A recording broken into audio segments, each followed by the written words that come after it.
This is Senate Judiciary Committee. Sorry for the little delay in getting started.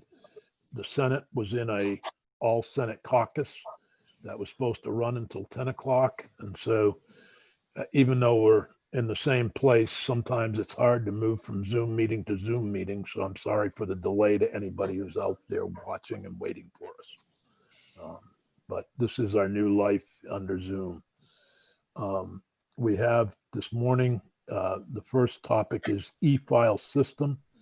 And we have Terry Corsones, Pat Gable's not available, but Jeff Lower, if I pronounce it right, Jeff Lower from the court is here to talk about it. And we also have Matt Valerio and who's available, but from our legislative council staff is Michelle Childs. From the Joint Fiscal Office is Stephanie Barrett. So my goal here today is to seek funding under the CARES Act, which would be funded, I believe, to the Vermont Legal Aid to cover the first 6 months of the e-filing system so that as attorneys and state's attorneys and others get into the rollout of it to make it smoother, that we would take care of the first 6 months. But the money, as you know, CARES Act funding has to be spent by December 30th. Further, it was my hope that there would be a report to the sometime in early October on working between the Vermont Bar Association. It also suggests adding the criminal and prosecutorial defense bar as well on the rollout of the e-filing system and how to move forward past how we do the next 6 months until the contract with Tyler Tech can be renegotiated. There are also concern about several unconscionable terms within the Tyler Tech contract that attorneys would be expected to sign that under the new law that goes into effect on October 1st would require them to sign unconscionable terms. So as I understand it. So Jeff, if you want to correct anything I said, or you have a different view, I know we got a copy of an email from from Pat Gable with a proposal, and we had a number of back and forth with Terry Corsones and Pat. But I thought maybe you could speak to what I just said, and if you have difficulty with that. Oh, good morning, Senator. This is Jeff Lower. Thank you, Jeff. Yeah. Can you hear me okay? I'll turn on my video. Fine. Thank you. Yeah. Yeah. I'm Jeff Lower. I'm the CIO for the Vermont Judiciary. No, Senator, I think you gave a good introduction as to the back and forth over the last 6 weeks. And we have been working hard with Tyler Technology on certainly feedback from these meetings and how to respond to them. I would note that the question about the agreement between Tyler and the users of the e-filing system, certainly when we negotiated our contract, the act that establishes new requirements around those agreements was not in place. And we have notified Tyler of the concerns around that agreement and the fact that October 1st is when that new act goes into effect. So they've been alerted to that. Okay. I certainly am able to answer any questions you have around the 2 documents the court administrator submitted, if you have any. Yep. I'm concerned, and Terry can speak to that concern, but my particular concern is that we go 6 months into the next year, fiscal year, between January 1 and June 30th under the current contract, which would still require what the Bar Association has objected to, and I'm wondering how we get around that.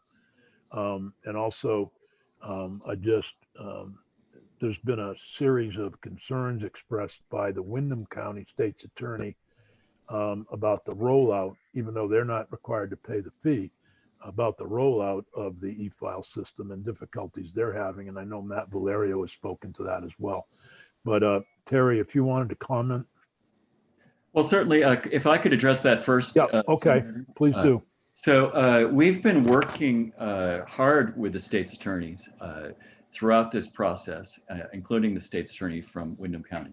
And we have a mechanism to address those concerns.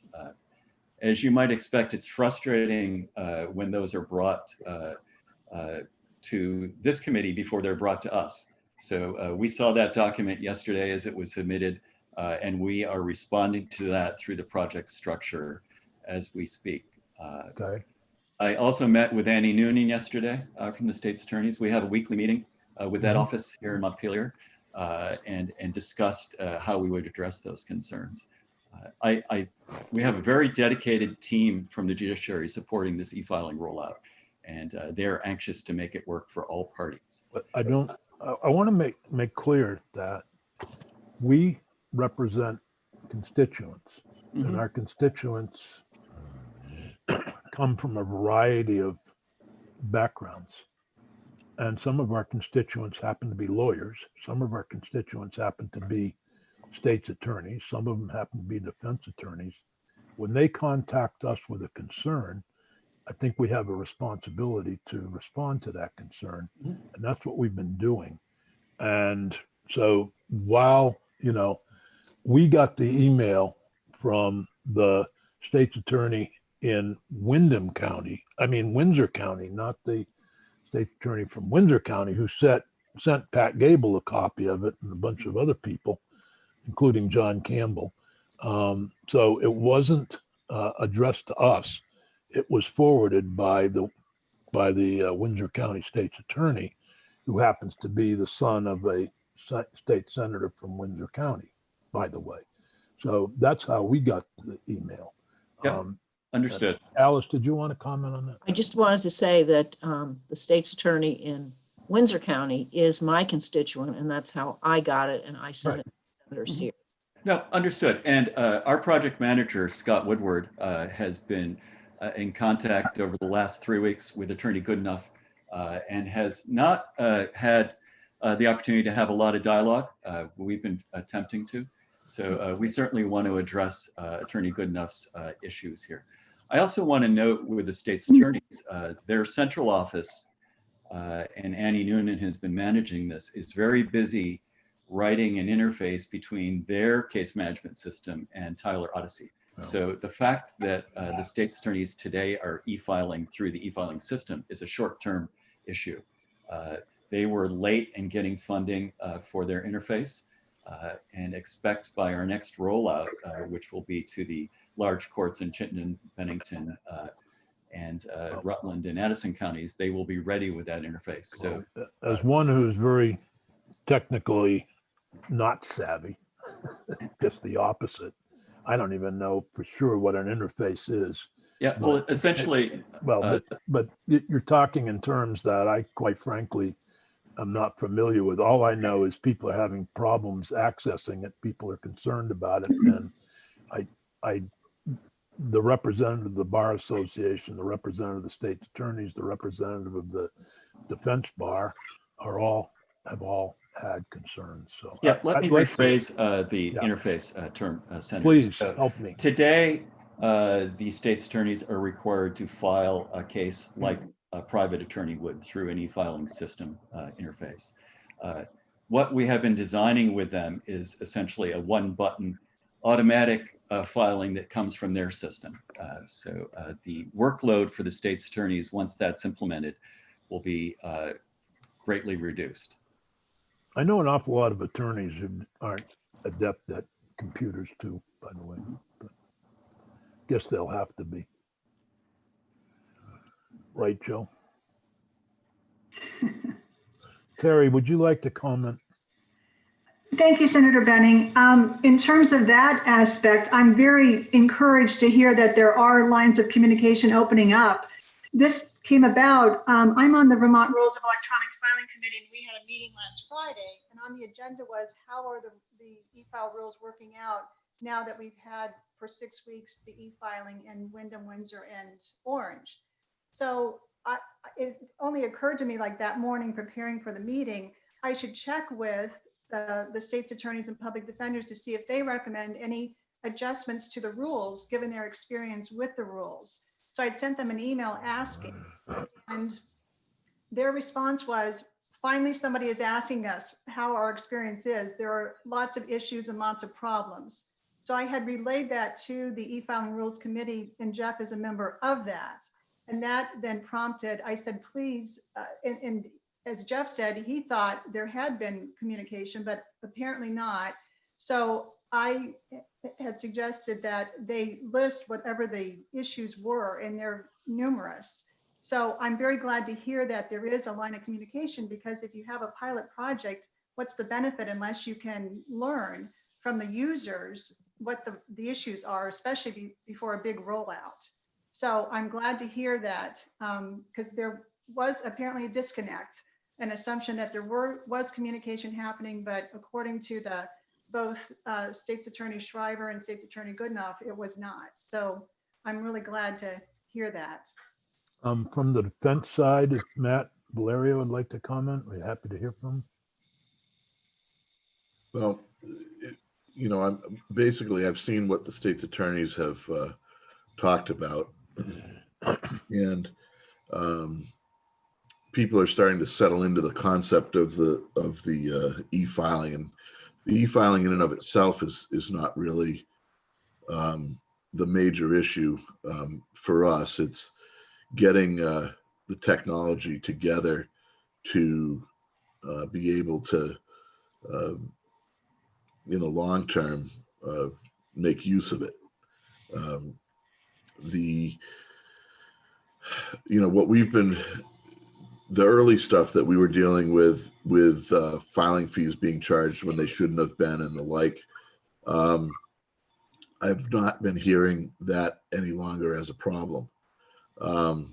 There have been larger problems that have been discussed with me regarding the Odyssey system as a whole. And I mean, I'll just give you one example. For example, you're supposed to be able to, as an attorney, sign into the Odyssey system to see if your client has any outstanding warrants or any cases in other counties. I've had a number of people contact me and say, hey, we sign in and the system says we have no outstanding warrants or cases in other counties. And then we contact the court directly because we don't trust that, and find that they have 3 or 4 cases and an outstanding warrant from another county. And so it goes hand in hand. I don't know if what's being filed is making it to the system or the like, but the bottom line is that the early rollout has the people in the defense system don't have confidence in its accuracy, and that could affect, really the liberty interests of their clients if they go into court unprepared based on information they're receiving from the system. So from our perspective, so far, those have been the major glitches, and unfortunately, they can be major glitches as they impact the client's like legal interests when they show up in court. Actually, if I could indicate, it's my understanding that there are still e-filing fee charges in RFA cases, which we had been told had been corrected. But Jeannie Keywell, who does work for the women's advocacy groups, has said as recently as this week, she's still being charged e-filing fees for RFA cases. So Your volume comes in and out, Terry. oh, I'm sorry. Oh, let me turn it up more. I was just going to say, if That's better. Oh, okay, great. If the changes have been criminal, there's the issues are still there in the RFA cases, according to Jeannie Key. Okay. So I think that the best way around this, Stephanie or Michelle, help me, is to put the funding in through Vermont Legal Aid in the first quarter budget, put in language requiring a report back is it justice oversight or joint fiscal? You On, could have both. could have both, look at it in October, whatever date you choose. I don't know what's good. I really am worried about what happens after December 30th in terms of the fees. But in terms of the rollout, hopefully the report will help solve some of these problems that people are having. But I think we should put that in the first quarter budget and not send a special bill out on e-file. What's it? We can create a section in the first quarter budget in the language portion. We can put the money in the CRF for legal aid, and then have the directive that you want to have about the court trying to come to consensus with users on what the post-December Right. would look like. What I don't think you can do is tell them that, or tell Tyler that they have to renegotiate the Right. contract. Right. I guess that I heard that seemed to be the big, and maybe Jeff, you can confirm that, and I'd like to hear from the rest of the committee, but that appears to be the biggest roadblock, is if we try to tell Tyler Tech that they have to renegotiate. Is that correct? Well, Tyler has been very interested in these proceedings and I'm sure. has certainly been very willing to talk about the various scenarios. I think what the court administrator is stressing is the scenario we have today in our contract appears to still be favorable than others proposed to Vermonters in overall fees being paid. So she would like us to run through this for a while and get some real data once our system is further implemented. Okay. But in that interim period, but between now and the report that would be due, you would certainly have the experience, and people would have the experience on the fee and maybe an idea of whatever happened, because the contract is going to have to get opened to correct the unconscionable terms that are in the contract. That's a separate section of that's a use agreement between attorneys and when they actually sign up for the system. So I'm not an attorney, so I really can't address whether or not the contract needs to be redone for that. But Well, we've got several attorneys here. yeah, it's We would say it is an opportunity, and certainly the user agreement, which is a part of the Tyler contract, it's included in that, needs to be addressed. I would say that the statistics we're getting about e-filing so far in the 3 counties that were live, I would dare say is not typical because of the crisis going on today. So I hope we get better data as to e-filing as we move forward. That may be, but I don't think the judiciary wants a contract that violates Vermont state law unless, so I think you gotta deal with that problem. Sorry. You may want to deal with that, not just for this Tyler contract, but for all like the tech contracts of the state as well. You might want to have an update in October of what all the software vendors of the state are doing in response to, because there's a lot of user agreements out there. And so it's not specific to Tyler, the fact that change is coming in October. That's a great idea, Stephanie. Thank you. You're welcome. Terry, and then Matt, and then any committee members who want to jump in, please. Our hope was that any adjustment to the per use fee, and I won't go into the detail that's in the lengthy report or the executive summary as to all of the disadvantages associated with the per use fee. And the memo that I just got this morning, and I apologize, my response to it is not a polished one because I just got it. I didn't see it before it was posted on your page. But it definitely seems to ignore all of the reasons why, it's not just the bar, but court users in general, including the access to justice community in particular, object to the per use fees. And our hope was that Tyler and Judiciary, in recognition of that, would be voluntarily adjusting the contract. Not that we're forcing them to, but that they would acknowledge there's merit to all of the detail that has gone into explaining all the reasons why the per use fee, at least in Vermont, maybe it works in other states, but it does not in the Vermont experience. And short of them being willing to voluntarily adjust it, and we're not saying the per case fee is the end all, but it's certainly vastly superior to the per use fee for all the reasons that are detailed in the report.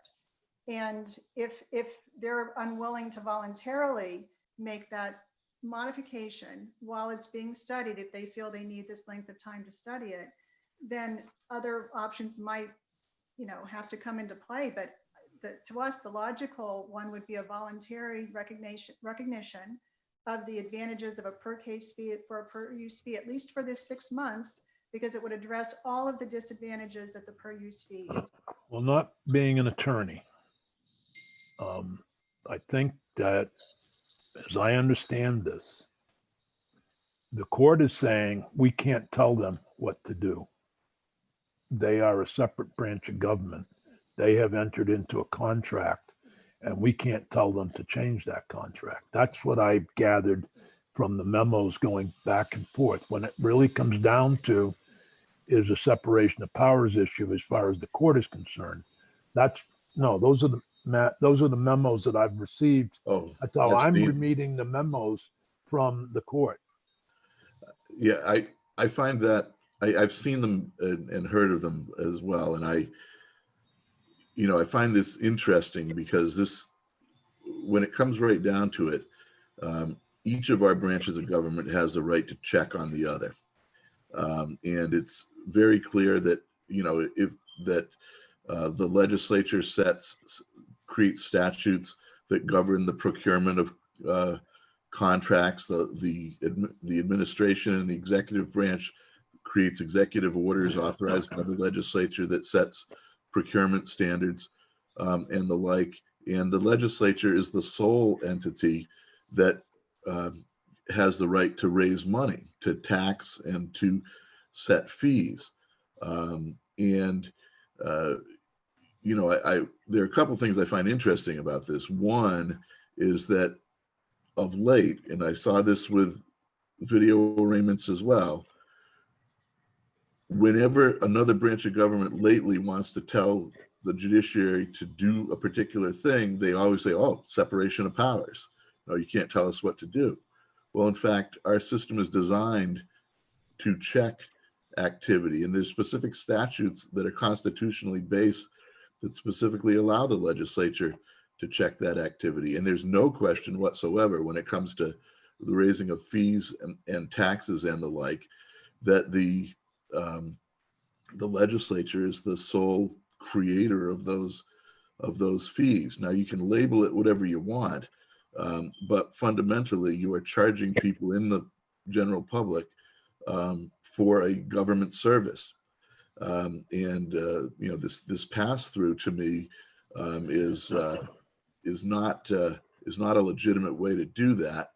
And I'm to some degree speaking as a board member of the Vermont Bar Association, not as Defender General at this point. But my office deals with contracts all the time. We have procurement contracts for our case management system, and we negotiated those over a couple of years.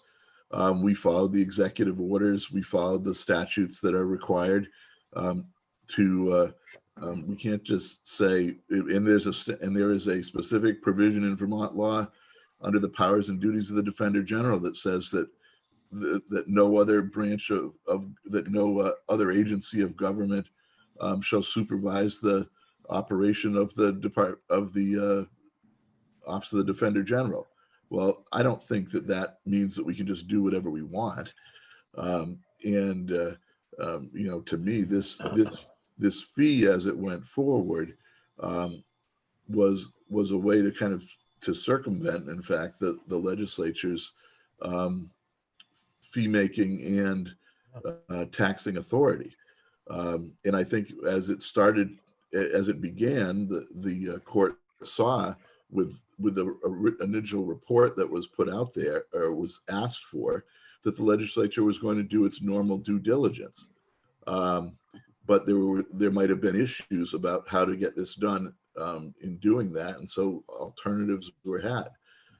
If the portion of the contract, and I'm sorry to go on about this, that is unconscionable under Vermont law, when the law takes effect, strikes at the heart of the contract, that is the whole funding mechanism, then it seems to me that it's the kind of thing that the court is going to want to take a look at with, or will have to take a look at under the law. And you can't say, well, it's an unconscionable contract, but we're the judiciary, so you can't tell us what to do. It doesn't make any sense. So, I'm very concerned about the, actual, there's a lack of willingness to meaningfully engage on this topic. There are opportunities to say what you want to say, but there's never a response that seems to accommodate the people who are the actual users. And that's what the Bar Association is attempting to get at. And, I know that it ruffles some feathers, but I've seen that before. And Sure. Jeff, did you want to respond to that? I just wanted to note that we worked with the Attorney General's office on this contract under their supervision, and we follow the procurement standards of the executive branch. So this was certainly not done in a vacuum. Including this funding structure was reviewed as the contract was developed with the Attorney General's office. I appreciate that. I think that the language we can develop the language, but I'd really like to hear at this point some committee discussion about where we want to go from here, if there is any. My idea is to have Michelle write some language that requires the report. Stephanie puts it in the first quarter budget, and we defend it on the floor and see what the House does.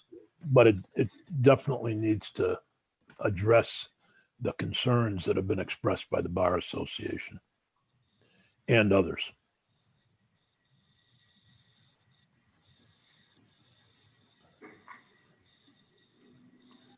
Yeah, Dick, I hear you saying that we have a solution in place until the end of December. And then at that point, there are a lot of unknown factors, right, including the unconscionable terms, if the company will be willing to renegotiate that. So it's hard to see how we could write something in advance of that point. Well, that'd be the idea behind the report coming back Exactly. to JFO and Joint Fisc JFC and Justice Oversight to look at. But I think that's all we can do for now. I agree. Joe, any thoughts? You're an attorney. You're going to be dealing with this shortly if you aren't already. Well, I'm not, and frankly, I'm on the tail end of the rollout for this process in my county. I'm nervous about that all by itself, but clearly the language in the contract clashes with our unconscionable terms, and that's another issue somewhat beyond our scope right now. But I agree with you that we're going to have to deal with this a little bit later on. The way you've laid it out is probably the best way to go.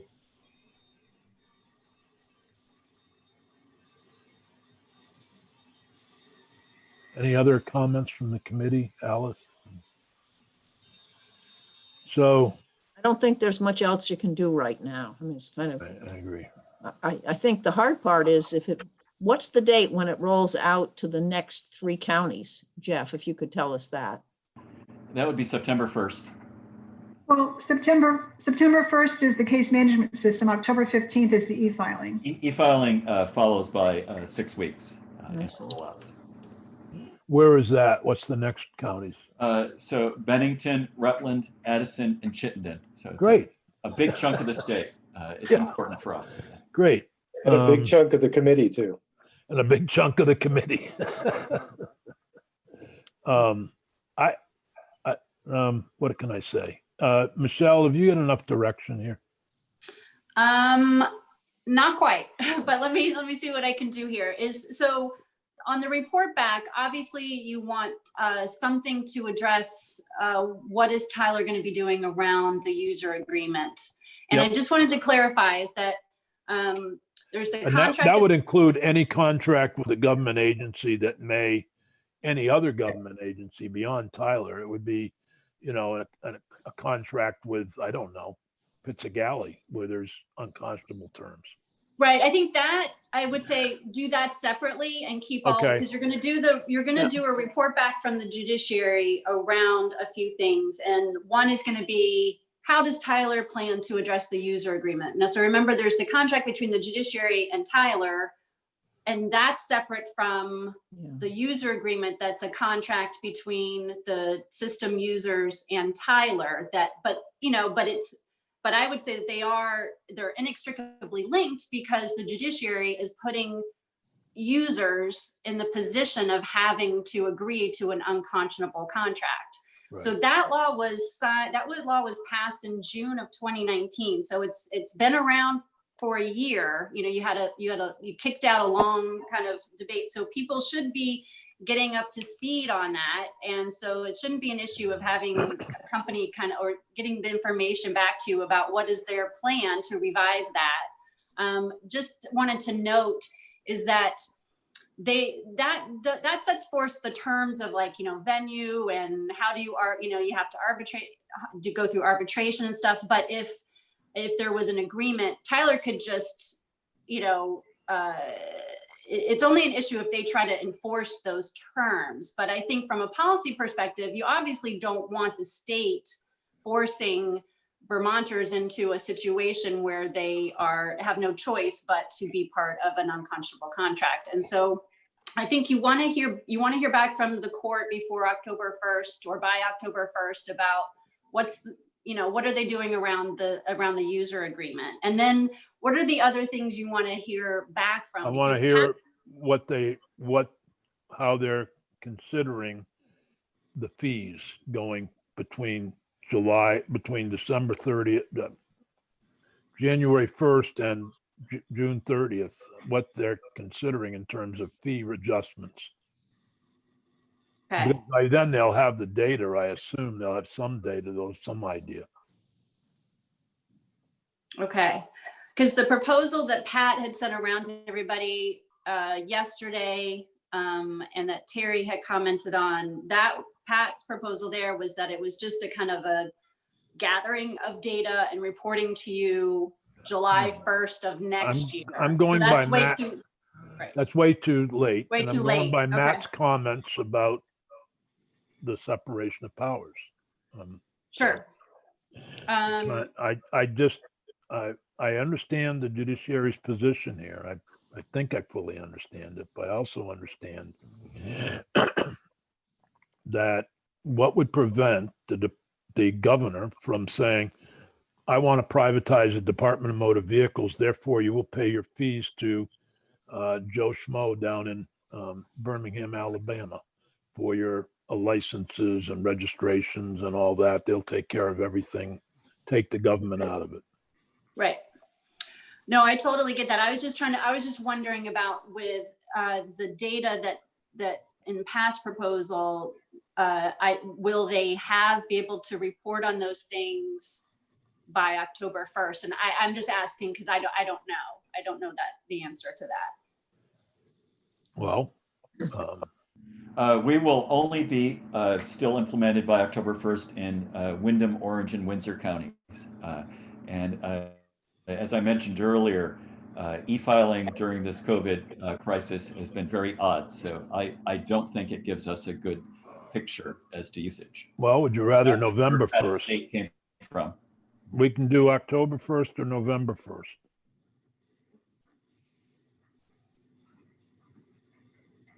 You can also, in order to get ahead of the Act 74 implementation date, you can have them just report to you by September 1st on what's the plan for the user agreement. And then you can do a later date for either court data or a report back about alternatives. I don't care. November 1st strikes me as a great date. What's the election day? I don't know. I think November 1st is fine. November 3rd is the election day. Oh, well, do November 1st then. November, okay. Is that It's a Sunday. I don't know if that makes it. Sunday? Okay. How about October 31st?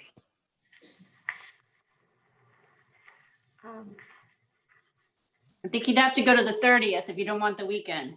Right. Well, I thought Halloween would be. Sounds good. 30th then of I'll do- October. Yeah. Should I do a September 1st on the Act 74? Yeah. Okay. Yeah, I think that's fair. That gives them a couple of months. And Stephanie, would you do the same language for all other agencies of state government? Yeah, if that's going to be a separate section, we can Okay. do that. And you might want to have that one come to Joint Justice and to the Joint Technology Oversight Committee. Okay. And I mean, and joint include- fiscal and yes, joint technology. Yeah. the Secretary of Administration for, Yeah. that picture.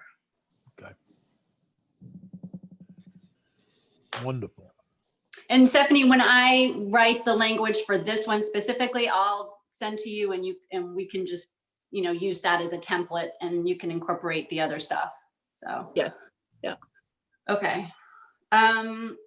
All right. So anything else you want back in that November, or you just basically want them to be reporting back on alternatives to the existing Alternatives, system? but also changes that should be made and that they've learned from the rollout of the first. I've assumed that one of the reasons they're rolling out slowly is to learn some of the hiccups. And so anything that they think, it may not even be part of the contract, but things that would make it easier or whatever. So they should be feeling free to give us a report on improvements or concerns from, beyond there should be also not only the Bar Association, but should be the Defender General, the state's attorneys. That group should also be able to be part of a report that I'm not only, my big concern is not just the fees, but it's the rollout that seems to have taken many people by surprise. And, it's like, I suppose it's like Zoom. I'm learning to live with it, but I don't like it. So maybe, there are other things that people want to have looked at or how we've made improvements, blah, blah, blah. So that's kind of, I don't want just a report on, is the fee structure correct? Right. Personally, Okay, and then did you want me maybe to kind of set it up in the language with, a statement or two about the legislature's concerns about this? And do you want anything? I understand certainly that we've always understood the issue around telling the court to renegotiate the contract, but do you want to have some language in there about encouraging renegotiation, or what can be, do you want something like that in there, or?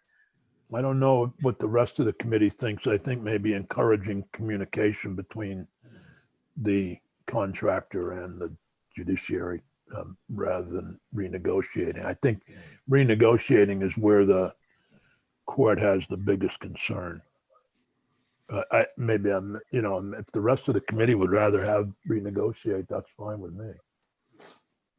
I think if you forcing it, at least to somebody doing something beyond just, somebody sues somebody, or somebody does something like that. I don't think that's what we want at this point.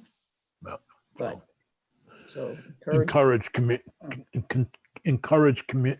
continued communication between whatever we call Tyler Tech. Is it the contractor or whatever they're, I guess. Okay. Mhm. Is that okay with everybody else? I mean, yeah, Alice? one is too much and the other is too little. Then it addresses it, I guess. I don't know. Well, Jeff, what do you think about that language? Well, Senator, the court administrator has submitted certainly language that we preferred. I worry about the length of time we've got to evaluate this. But I've also heard there's a number of issues that are mixed together here.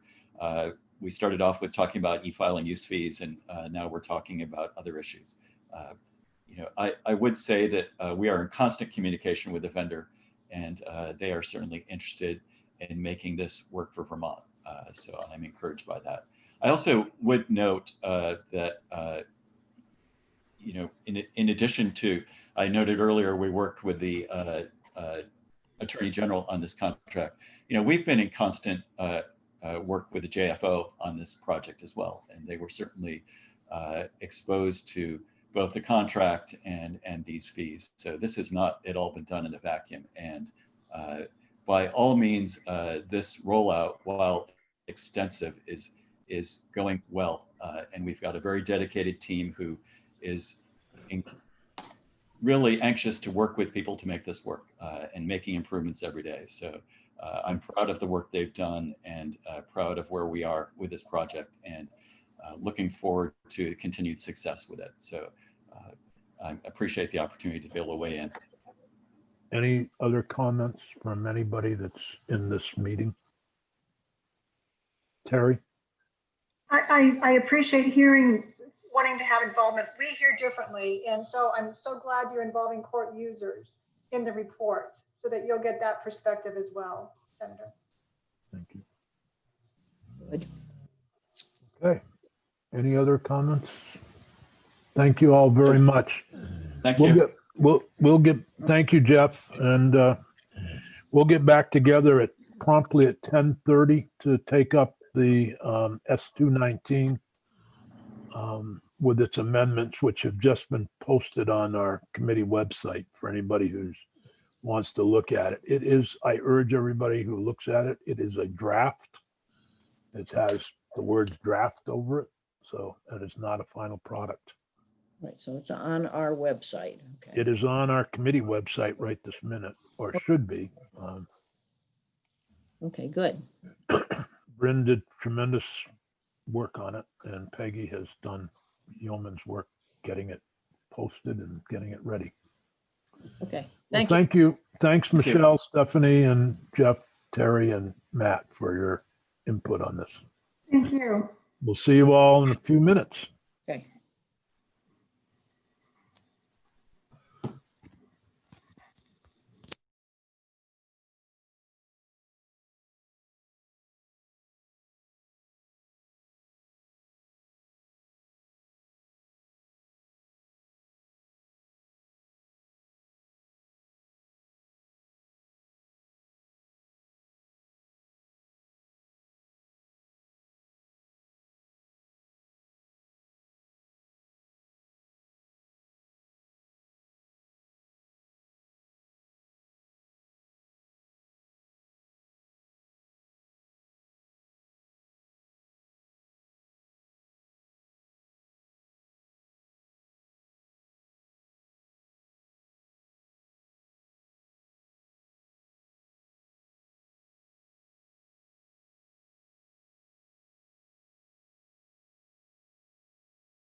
Peggy, could you allow my screen?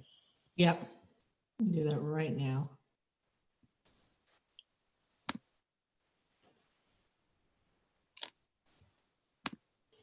Thank you.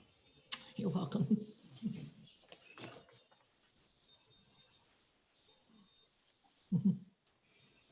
We are live on YouTube, correct? Yep. Okay.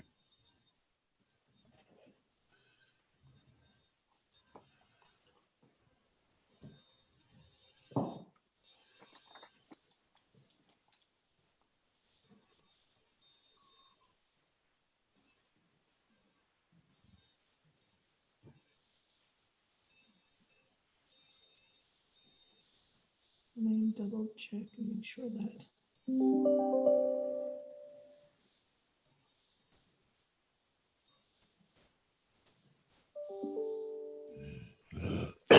Just Peggy, for your information, Mhm. as you're doing the agenda, and is next Thursday, I have to take my wife to a doctor's appointment in Albany Okay. Thursday morning. So we'll have to have Senator Nika do the meeting. I'll try to listen in by phone or whatever system we can, Okay. but I won't be able to chair the meeting. Okay.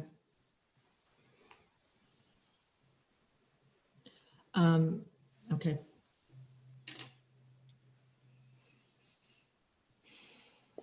Is Senator White having technical difficulties, or is she not available? Senator White told me that I she have had no idea. I emailed. she told me that she had a appointment that she would be joining Judiciary at 10:30. So it might just be that she's Oh, okay. not yet arrived. All right. As soon as Senator Nika arrives, I will start the meeting.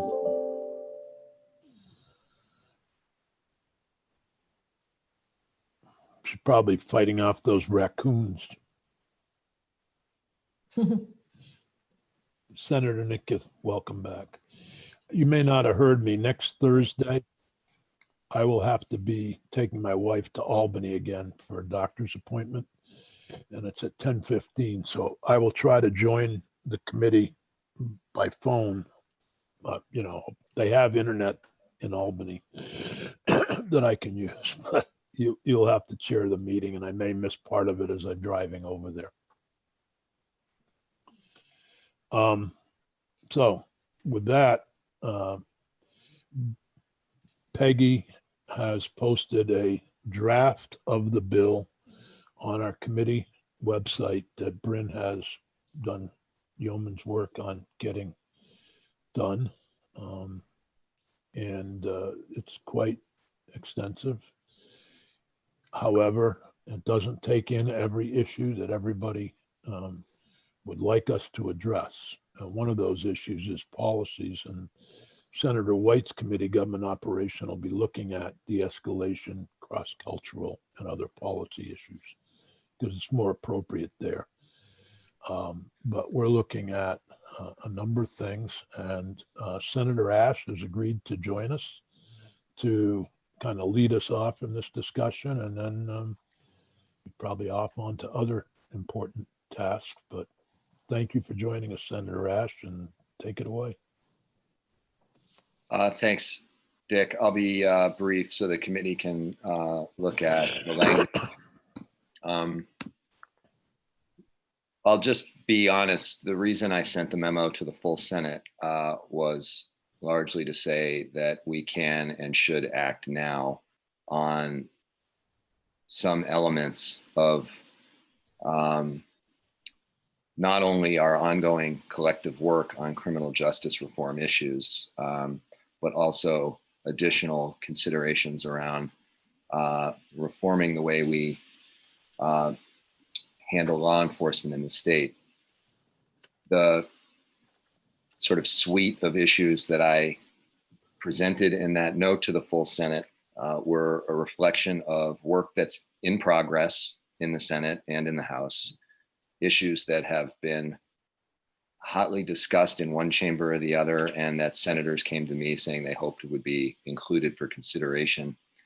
And I think we all acknowledge in the that there's really a balancing act between the sort of complete exhaustive process that would normally accompany any piece of legislation that is significant versus a race against time, and struggling to get that right is obviously the great task before you. I do believe that the time is to act on some of these issues now, even if it requires some creativity in the manner in which it occurs. And I'll use the example of the use of deadly force as an example. There will undoubtedly be calls from the law enforcement community and the attorney general's community and possibly others to say that it's complicated, let's delay, create a task force, and so on. And I'm not here to diminish legitimate considerations of how we move forward, but I do believe we can adopt a policy now and let those same stakeholders come back in August or beyond with suggested modifications, essentially treating it like an emergency policy until such time as others come back with proposed modifications. And that kind of creativity would both help in terms of timing, give people confidence that that this is not a end of a conversation, but in some ways the beginning of an ongoing conversation, while ensuring that we don't do what happens too frequently, either by accident or by design, which is we set forward a committee to work on something, not a standing committee, but a external task force, work group, study committee, whatever, and then fast forward 6 months, 9 months, whatever the time frame is that we give them, and nothing happens. And so I believe that there is an opportunity to move quickly on some of the elements. And I totally appreciate that balancing dilemma that I described earlier about making sure that we have an inclusive discussion in the coming weeks, while also moving towards acting and not just talking. Thank you. I want to emphasize something you just said, and that is that we hope to hear from as many people as possible, but we only have, really, my goal would be to hear from people tomorrow, Wednesday, and Thursday, and then vote a bill out on Friday.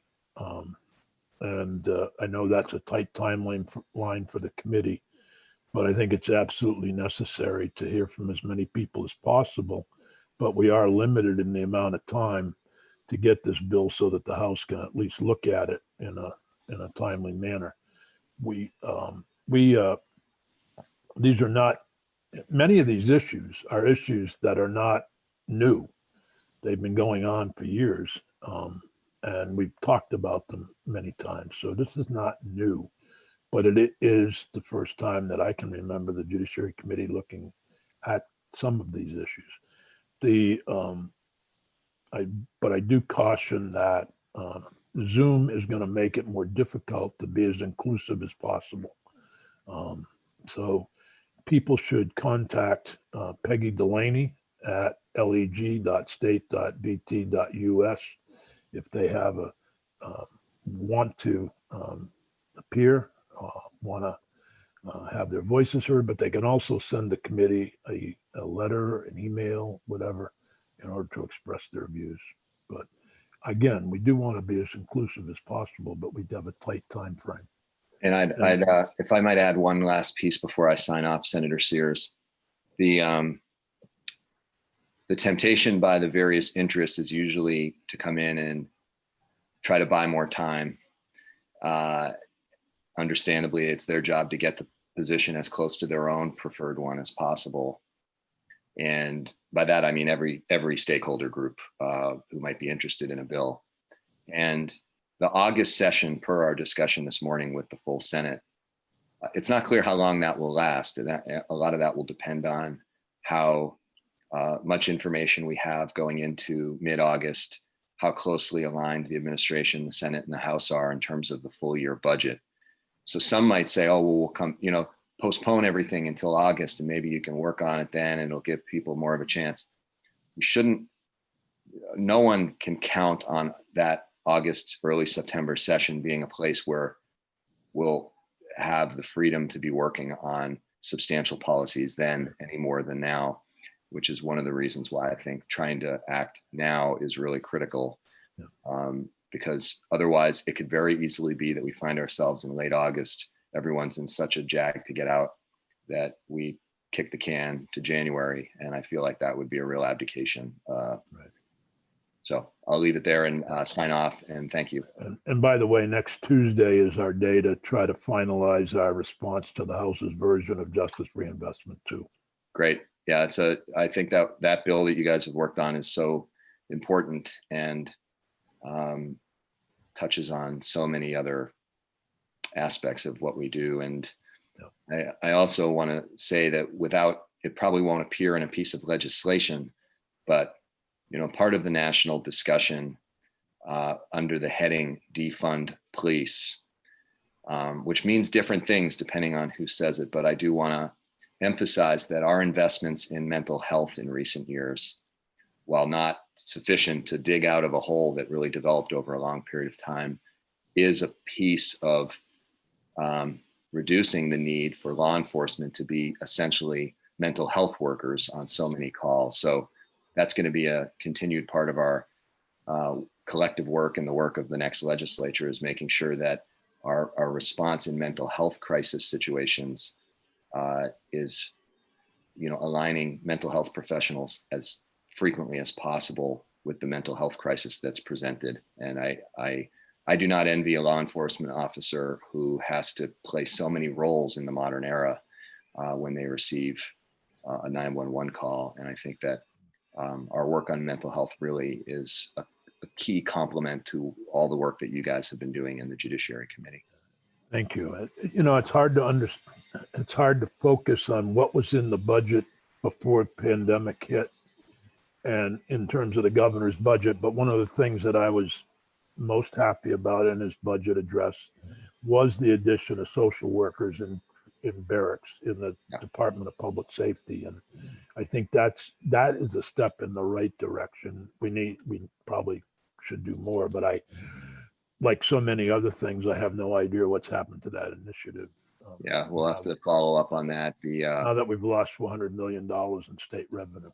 Yeah, the state police barracks that have had embedded mental health workers have the state troopers themselves have been extremely positive on the improvement in being able to respond in mental health calls. So I hope we can find a way to make sure that doesn't get dropped. But that's a good one for us to flag for Senator Kitchell to add to the 500 other things on her list of things. Well, Tim, thank you for your leadership on this. Without that, it doesn't happen. So, well, let's get it done. See ya. Okay. See ya. Later. Bye. Committee members, any kind of opening comments anybody'd like to make? I'm happy to hear them now. And then my plan was for Bryn to go through the draft and then us to have some committee discussion and begin taking testimony tomorrow morning.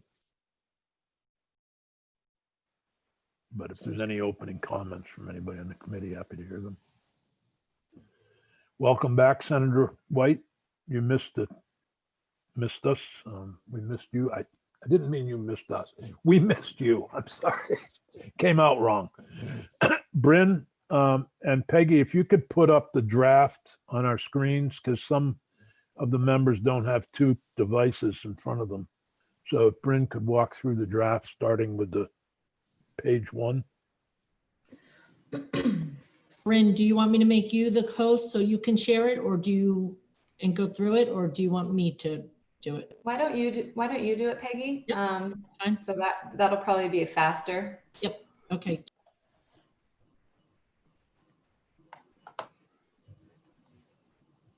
So good morning, committee. For the record, Bryn Hare from Legislative Council. I'll just wait until the draft gets posted before I begin.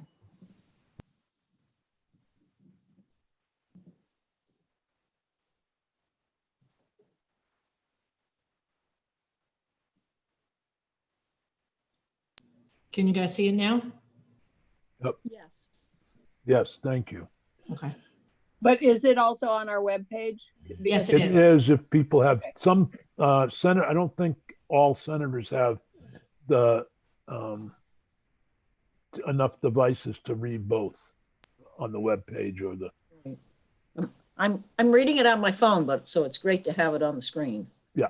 well, why don't we start going through it on the screen, Bryn, and then if any questions, just, shout out if I don't see you, because I've got to, obviously, we're on Zoom.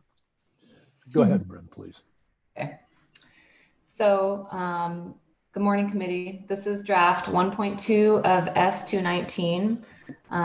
This draft has several sections that come from different places. I'll try and talk about that as I go through. There are also reader assistance headings to sort of guide you through the different sections. The first three sections of the bill deal with law enforcement race data collection. Those are statutes that this committee should be pretty familiar with since you've worked with them throughout your work on fair and impartial policing. Section 1 and 2 are the sections of the bill of S219 as it came out of Senate Appropriations. So I'll just start with section 1. This tasks the Secretary of Administration or their designee with reviewing all state grants to law enforcement and ensuring that the law enforcement agency that is going to be the recipient of the grant has complied with the race data reporting requirements that are set forth in statute, which we're going to look at in section 3, within 6 months prior to the Secretary or the Secretary's designee approving that grant. This section takes effect on January 1st of 2021. So it's got an effective date that's bumped out a ways. And if you turn to the next page and you see section 2, it's sort of another requirement to the Secretary to notify all law enforcement agencies of this new grant funding contingency that's set forth in section 1 by July 1st of this year. So essentially it gives all law enforcement agencies and constables 6 months notice of this requirement that their grant funding will be contingent on them complying with the race data reporting requirements set forth in statute. So this section takes effect on passage. Any questions about those two sections before I move on? I guess, Yes, Senator Nika. I mean, it just seems like I'm not sure if all this goes the way we want it and it gets passed and the governor signs it, there may only be days for them to do this notice requirement by July 1, if there even are days. I think this has a different effective date. This section 2 is effective on passage. It does make the requirement on July 1st of this year. They're supposed to get out that notice by July 1st. So if we want to bump that out a ways. I thought there was a discussion in appropriations about that. And There was, but the ultimate decision was that there was 6 months from July 1st to when the next section kicked in. But Alice makes a decent point that there wouldn't be a lot of turnaround time for the Secretary of Administration. If any. well, we can certainly flag that as one issue to resolve. Okay. Okay. I'll move on to section 3 then. This is the race data collection statute set forth in section 3. This requires the collection of data at all roadside stops, and all this language should look pretty familiar. So the changes here require some additional data collection. Peggy, if you scroll down to the next page, top of page 3, you'll see that along with having to report or collect and report the age, gender, and race of the driver, the reason for the stop, the type of search that was conducted, any evidence located, and the outcome of the stop. It would also require law enforcement to collect data about whether any force was employed in effectuating the stop. And if so, what type of force was employed and whether the force resulted in bodily injury or death. If you scroll down a bit more, and also you'll see on the next page, we'll get to that, it defines force, what force means. And that is, refers to the force employed by a law enforcement officer to compel a person's compliance with the officer's instructions. Just a quick question there. It seems as though the definition includes the term to be defined. And Yes. so in a certain sense, it doesn't really define force. Right. I think that maybe a better word for what is happening here is it puts some context around what force means rather than defining the word force. Yeah. Okay.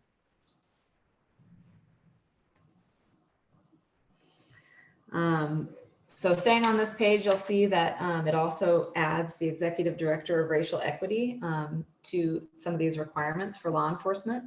So in subdivision 2, it directs law enforcement agencies to work with the executive director of racial equity in addition to the Criminal Justice Training Council with the goals of collecting uniform data and adopting uniform storage methods and ensuring that the data can be analyzed. And that is because in the next subsection, subsection 3. Could I ask a question about that? Sure.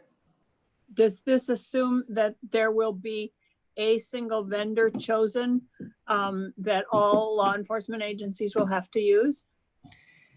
Yeah, so that is how it's set forth in current law, that there is one vendor that is chosen by the council to work with law enforcement. That is how it's set forth currently. Huh. Because I know that there are 2 different reporting systems in the state, and I don't know if this means that we're going to require people to go to one reporting system and one vendor. That hasn't come up in the past that I know of.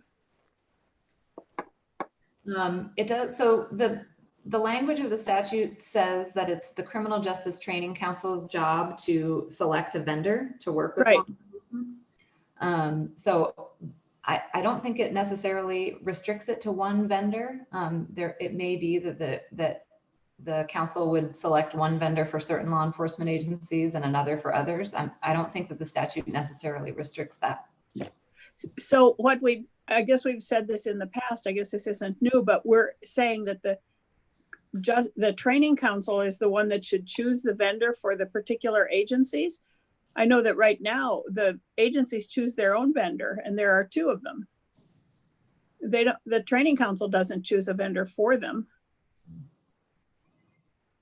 If we're talking about the reporting system that's used.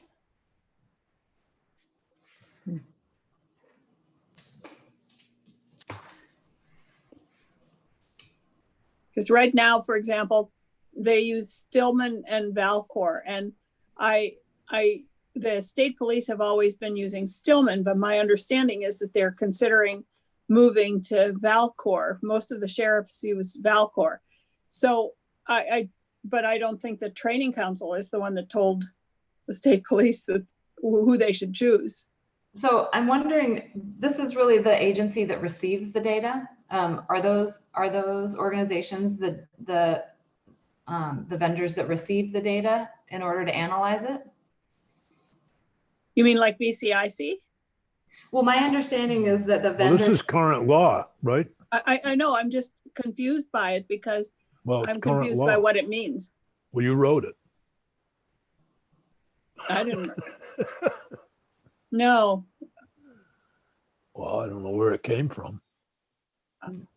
Yep, this is I believe Okay. 419. I can look up the act number. This did come from this committee and the House Judiciary Committee's work on the fair and impartial policing policy. I believe the last act that amended it was in 2018. All right, I'll try and clear that up in my own mind. So we don't need to spend any more time on it all. When I said you wrote it, I meant we wrote it. by the way. Yeah. We went through, I mean, it's all current law, so I don't know Right. if that's something that needs to be changed. We certainly can change it. I'd just like to hear from the training council and the Yep. agencies about what it really means, because I might be confused by what it really means. Yeah. Okay.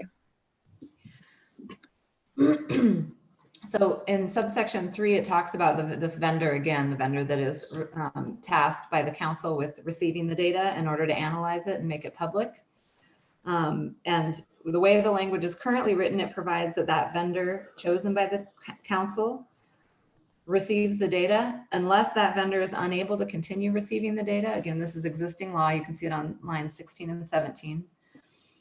And it changes what is existing law provides that if the vendor is no longer able to receive that data, then the data goes to the Criminal Justice Training Council. And it changes that from the council to the executive director of racial equity. So again, it's a little confusing, but if that vendor chosen by the council is not able to continue to receive law enforcement agency data in order to analyze it and make it public, then that data would go to the executive director of racial equity. So if you scroll down, and again, at the bottom of the page there's an additional requirement that that data has to be posted in a manner that's analyzable and user-friendly. And then if you scroll down a bit more, it adds an additional requirement to the receiving agency to report that data annually to the General Assembly. So either the vendor chosen by the Training Council or the Executive Director of Racial Equity would be tasked with reporting that data annually to the legislature. Bryn, can I throw in a question? The executive director, is that a limited time position? Yes, it is. I believe it's a 5-year duration. So I believe there are 4 more years. Okay. I can double check that though and confirm.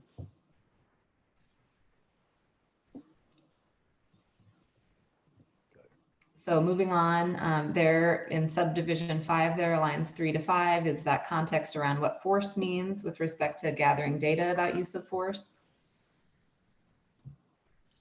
And that's it for section 3. Can I ask a question? Well, of course I can.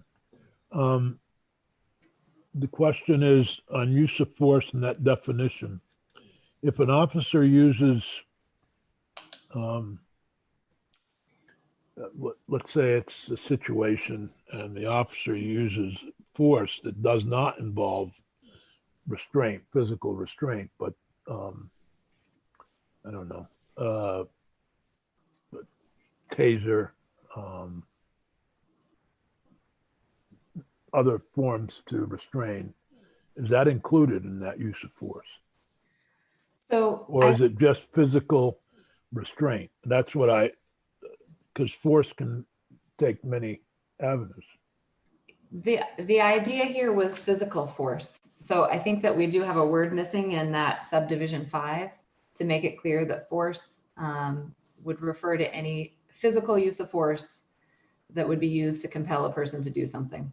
So it may take the form of a restraint of some kind, or the use of some kind of a weapon, or just grappling physical force. But it wouldn't necessarily mean throwing a person's driving and they want to stop them. We've had cases where they've thrown those spikes into the road. That's not force. I don't see that as being physical force, but if you wanted to include that, we could certainly. No, I'm just asking what, is it clear? And I think the word physical probably would help. I think that without the word physical, I would read that sort of contextual language to include spikes or some other sort of methodology of compelling compliance. But with the word physical, I think that would be excluded. Okay. And Bryn, is it right to assume that that would include the use of canines? In other words, the canine squad is called, and in addition to using them to locate drugs, sometimes law authorities do use them to compel actions on the part of the people that are the object of the stop. You know, that's an interesting question. I think the intimidation tactics, I don't think would be implied by physical force. If that's what you mean, like having a dog at the end of a short leash, whereas if the, You know, I think it should be. Yeah, I guess I'm getting into a, you called it intimidation. I'm thinking also of, the Rodney King beating in Los Angeles. The police afterwards said that they had used their nightsticks in what they called the approved come along manner. And that phrase has always stuck with me.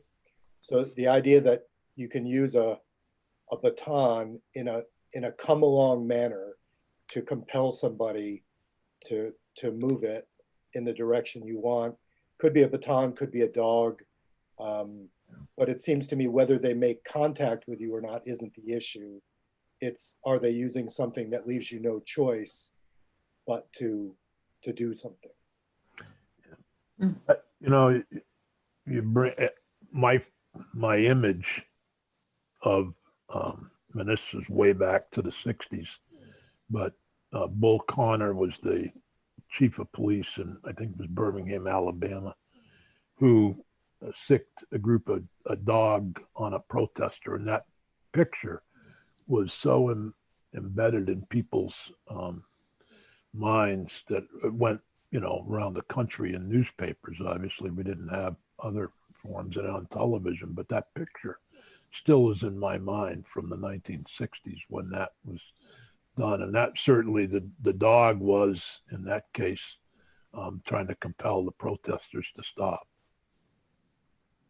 So I agree I think maybe we want to make sure that any effort to intimidate would also be included in use of force. Could it, is it opening it too much to say, shall refer to the force employed or threatened by a law enforcement officer? Because if you take out a baton and you raise it to somebody's head and then they do what you want, we would want to know that as much as we would want to know if they actually struck them, I would think.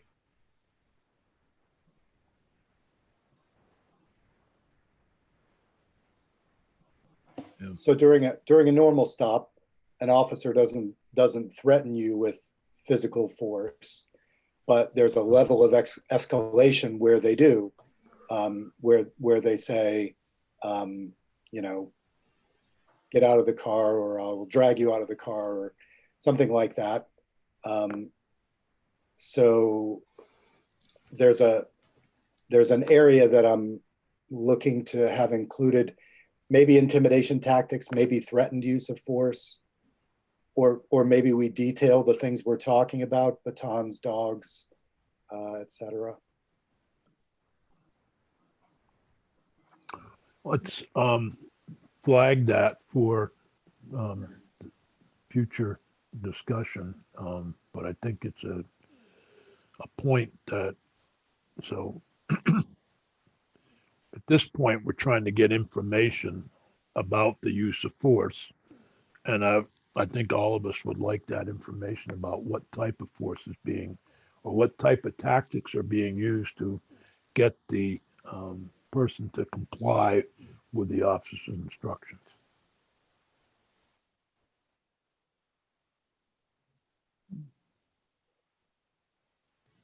okay, so I've got that flagged. I'm gonna go ahead. If we're ready, I'll move on to the next section. Yeah, section 4. Oh, I'm sorry. Senator Nika? I'm a little bit mixed up, Bryn, from when you were talking about section 5. Do we have different numbers than you? I have that as. No, she's talking about 5 on line 3 of page 4. Sorry, subsection 5. Oh, okay. Language we were just looking at on page 4. Okay, thank you. Now we're on to line 12 of page 4. Right. So the next section of the bill, section 4, is a statewide law enforcement policy on the use of deadly force. And much of this language is drawn from a California Assembly Bill number 392 as it was introduced in 2019. So essentially what this section does is it sets forth, it creates a statutory statewide policy regarding when it is appropriate for law enforcement to use deadly force in its interactions with civilians. So bottom of page 4 starts out the definition section. This is a pretty important section because the policy, the important segments of this policy will refer to these words. So I'm just going to go through those first. So deadly force means any use of force that creates a substantial risk of causing death or serious bodily injury, and that includes the use of a firearm. Improper restraint, you'll see this defined in the bill. Could I ask a question about the discharge of the firearm? Yes. Okay. So if somebody shoots, is trying to get the attention of people and shoots in the air, is that a discharge that would be considered deadly force? I think if it is a discharge of a firearm in a way that creates a substantial risk of causing death or serious bodily injury, so that would, if it were sort of straight up into the air, I'm not sure it would create that risk. Whereas, okay, so it's modified by creating the substantial risk. Okay. Yes, it is. Okay. So the second definition is improper restraint, and you'll see this a few different times in the bill. Means the use of any maneuver on a person that applies pressure to the neck, throat, windpipe, or carotid artery, carotid artery, that may prevent or hinder breathing, reduce intake of air, or impede the flow of blood or oxygen to the brain. Moving on to the next. If you could just flag that, some might argue that other restraint procedures can cause serious injury, may not be death, but I know that doing certain things to the spine can cause permanent paralysis. So we may want to,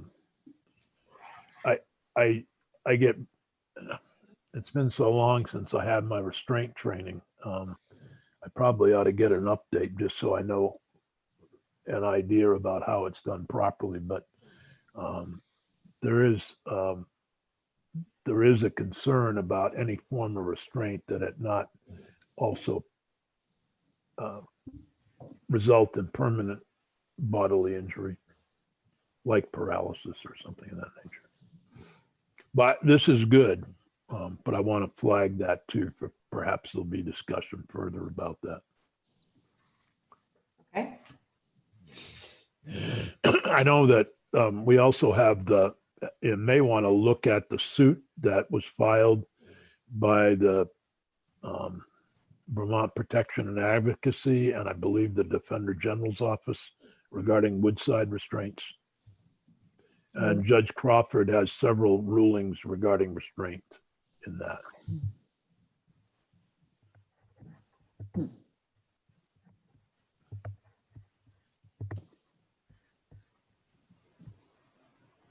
Okay. Okay. So the top of page 5, the imminent threat of death or serious bodily injury definition is based on the totality of the circumstances. When a reasonable officer in the same situation would believe that a person has the present ability, opportunity, and apparent intent to immediately cause death or serious bodily injury, either to the law enforcement officer or to another person. And it sort of limits that by saying it's not merely a fear of future harm, no matter how great the fear and no matter how great the likelihood of the harm, but it's a threat that from appearances must be instantly confronted and addressed. So Bryn, if I could just stop there. So, we've all seen endless video of law enforcement officers, usually or almost exclusively white, confronting Black men. And often in court, part of the defense is that the defendant is a large person physically. And that's used sort of in the way this definition works. It says the ability, opportunity, and apparent intent. So let's say an officer is 6 inches shorter than the person that they're facing. So the argument could be made by a defense attorney for the officer that the suspect had the ability and cuffs were not on yet, so they had the opportunity. And then if they take one step toward the officer, even though their hands are empty, they have no weapons, or maybe their hands are up and they take a step toward the officer, I could see a defense attorney arguing that all three of these conditions are met in that case. If one took a kind of expansive view of them. So I'm wondering, is there any way to tighten that a little bit? I like the language that follows it a lot, because the defense is usually, well, I feared for my life, and so I was freed to do anything I wanted in terms of responding to what I feared was a threat of bodily injury. But can you just talk about that for a second? To what extent does the physical size of someone and the fact that they could theoretically win a physical fight with the officer allow the officer to use force under this? You know, I think that's a great question. I do think that the second sentence is intended to say that the fear of the law enforcement officer is not what matters. It's whether or not a reasonable person in the same situation would have been threatened in a way that must be instantly confronted and addressed. And again, it does rely on the reasonable officer standard, which means that the officer's subjective feelings are not what is to be considered, but rather if a reasonable person in that situation would have felt the need to use, would have felt an imminent threat of death or serious bodily injury. But I do think that what you're raising is an issue that people have been grappling with. So it's really the apparent intent is the actuating thing, because the other two you could claim them in almost all circumstances.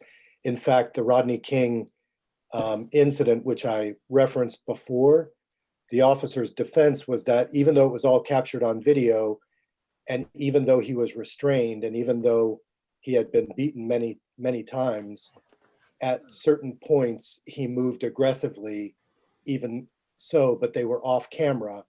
And so that justified further force.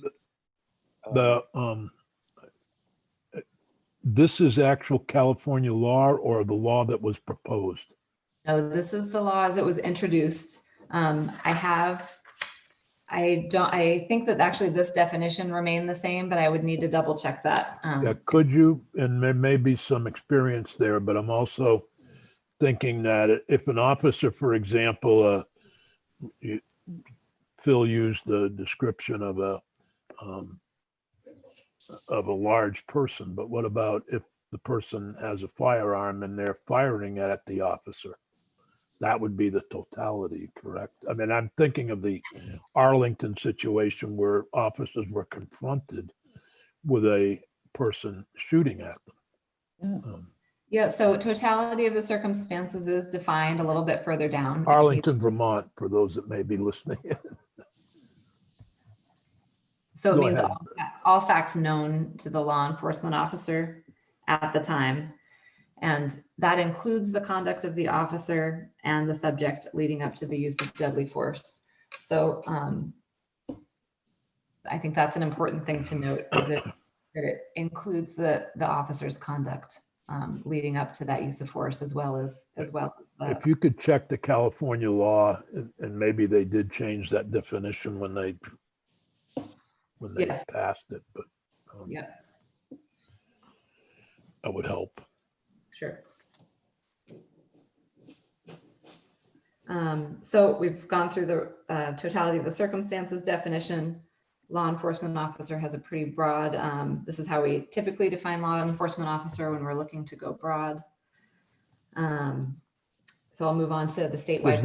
Does that include game wardens, members of the Department of Motor Vehicle Force, constables, everyone? Yeah, I can read you the list. It includes a member of the Department of Public Safety who exercises law enforcement powers. That's Vermont State Police.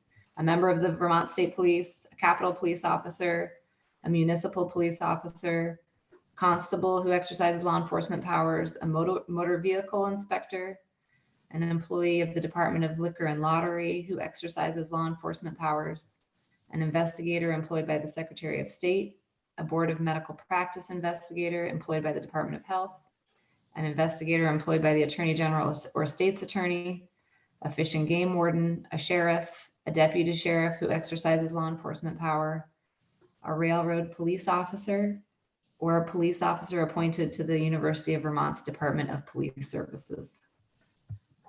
Okay, thank you. It's helpful.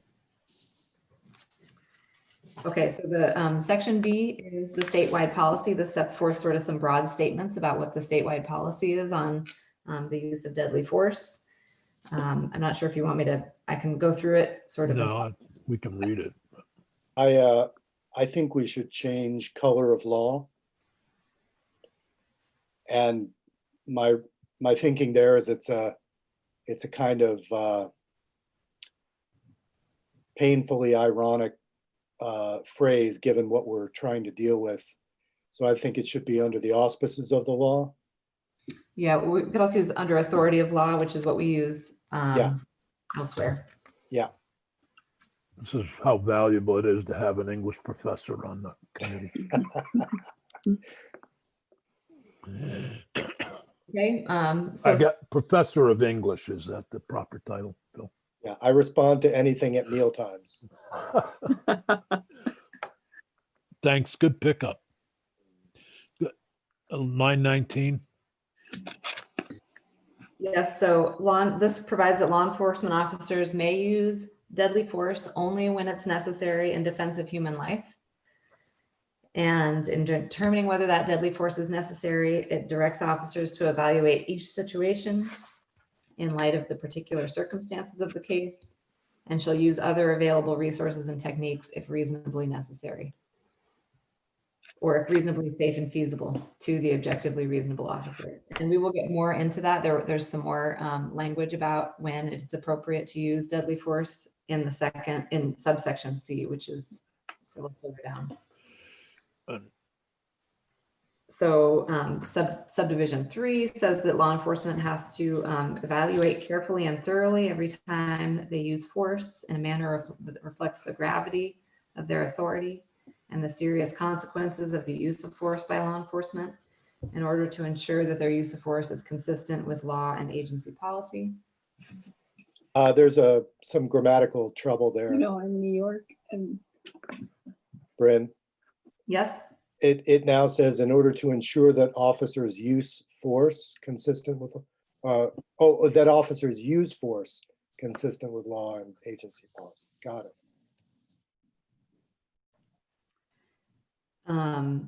Subdivision 4 provides that decision to use force has to be evaluated from the perspective of a reasonable officer in the same situation.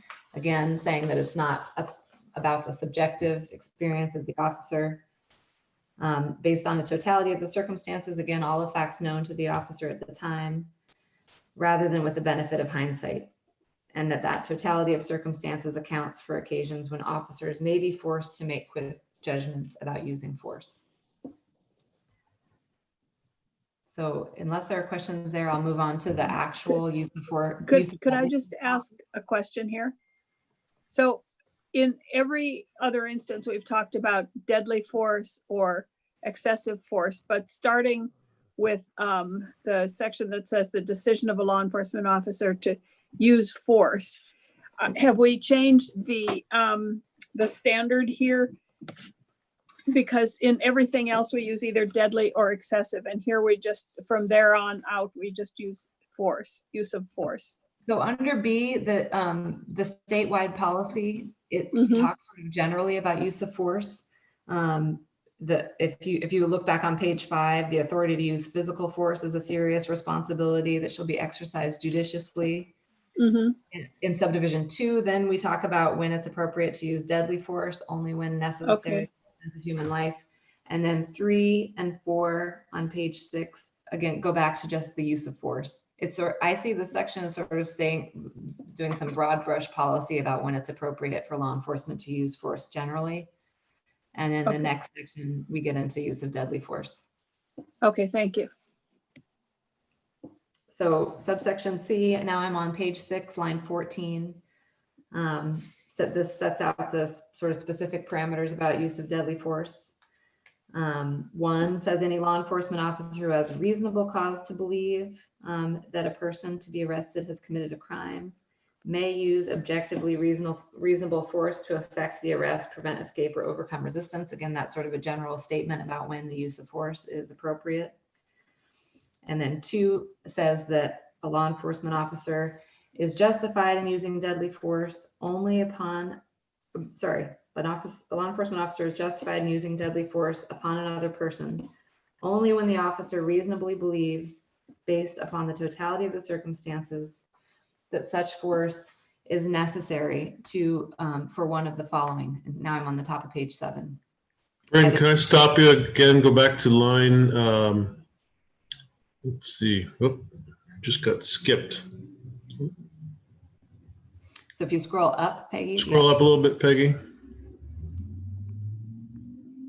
One more scroll up, please. Thank you. Any law enforcement officer who has reasonable cause to believe that the person to be arrested has committed a crime suggests that if an officer pulls up on a street corner and is suddenly approached by someone out of the blue who is threatening to use force upon them, I'm thinking that doesn't quite fit within this description, because they not necessarily have committed a crime. It's past tense. And I'm just rolling through my head. There are situations where an officer, for instance, goes into a crowd and all of a sudden is faced with some act of an individual that may be threatening to them in some fashion. And I'm trying to see how that fits within this description. I don't think it does. Joe, do you mean it should also include someone who seems imminently to be about to commit a crime? Well, I think the actual commission of a crime is not the concern. Mm-hmm. The actual threat of force upon the officer is what we are trying to address. And so, you know, you can't be dealing with this because the person has simply shoplifted or passed a $20 counterfeit bill. The actual thing we're addressing here is whether or not the officer is in a reasonable position of being harmed as interpreted by the rest of this language. So I don't know if that's dealt with elsewhere. I read this a little differently. I read it that this wasn't so concerned with force against the officer, but rather you have somebody who's committed a crime. Are you allowed to use force if they won't get into the car, if they won't present their hands for handcuffs? You see what I mean? Yeah, I see what you mean, but this section is called use of deadly force. Yeah. And I don't want to exclude a situation where the person is not necessarily subject to an arrest for a crime that has been committed, because you're effectively saying that the law enforcement officer is prevented from using deadly force, unless I haven't gotten to another provision on this scroll down, which drives me crazy when somebody else is scrolling down for me. Joe, you can go to the committee webpage and pull. Yeah, I was there, and for some reason or other, it zeroed out on me, and I don't know why. But the bottom line, Bryn, for you is there another section under use of deadly force where the officer has the ability to repel an aggressive, potentially deadly act upon the officer? Yes, Okay. that's where, that's throughout the remainder of this section. Okay. I understand that it's a little strange saying that language right below the subsection use of deadly force, since it's not talking about deadly force. Yeah, I guess the first thing I would have put under this heading of use of deadly force is the officer's ability to use force when threatened with an actual aggressive action upon themselves. Then I would talk later about a crime that's been committed and what authority do they have to use deadly force in the point of trying to arrest someone. That may just be my preference on how I would list this, but Bryn, let me see how it comes out in the rest of it. if I could just go back to, Joe's got me thinking about whether I'm reading objectively reasonable force correctly. So as Joe notes, there have been a number of high-profile cases where usually Black suspects have been followed. They, let's say, cross the center line, don't use their blinker. Very, very technically, they have committed an offense, but then the amount of force that's used against them can escalate to deadly force. So the person is in effect being killed by an officer because of an extremely minor offense. So I read objectively reasonable force as a kind of scaled consideration. In other words, I read that to be saying you could not kill somebody who didn't use their blinker because they wouldn't get into the car, and then you used force to get them into the car, and in so doing, you wound up ending their life. Can you speak to that just for a second?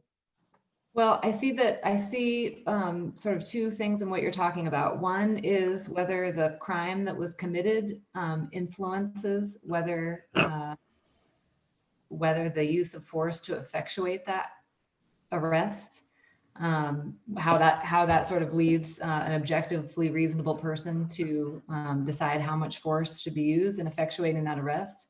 Or if a person who commits a nonviolent offense, like not using their, it's sort of a very minor offense, like not using a turn signal, who then resists arrest, does that make the objectively reasonable force necessary to effectuate that arrest? Does that change that calculus?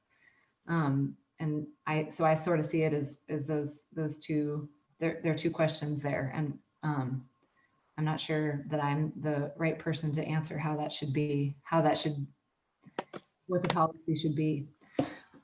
Well, I'm responding as recently as this morning on my news feed. There was a story about a delivery person for Amazon, an African-American delivery person who parked the wrong way on a street, delivered the package, and as they were getting back into the truck, were tackled by police officers and arrested for parking the wrong way on the street.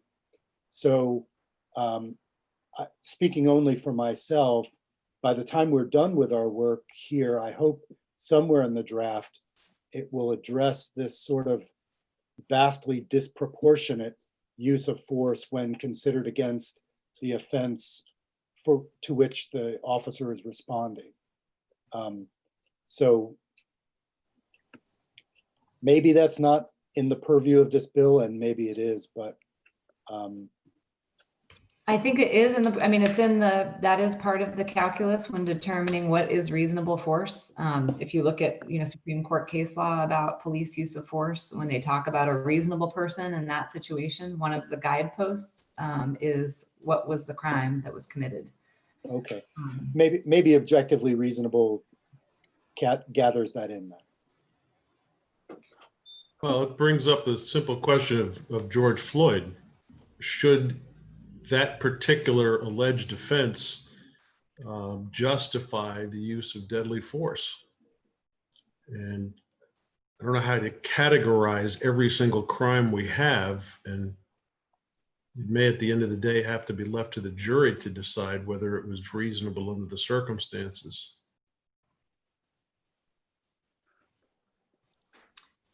That's an interesting this whole discussion, and I do plan to hear from law enforcement. But I know generally there's a policy on, high-speed chases, on all kinds of other things that law enforcement does based upon the criminal act. So a $20 counterfeit bill is much different from somebody threatening a police officer with a firearm or some other behavior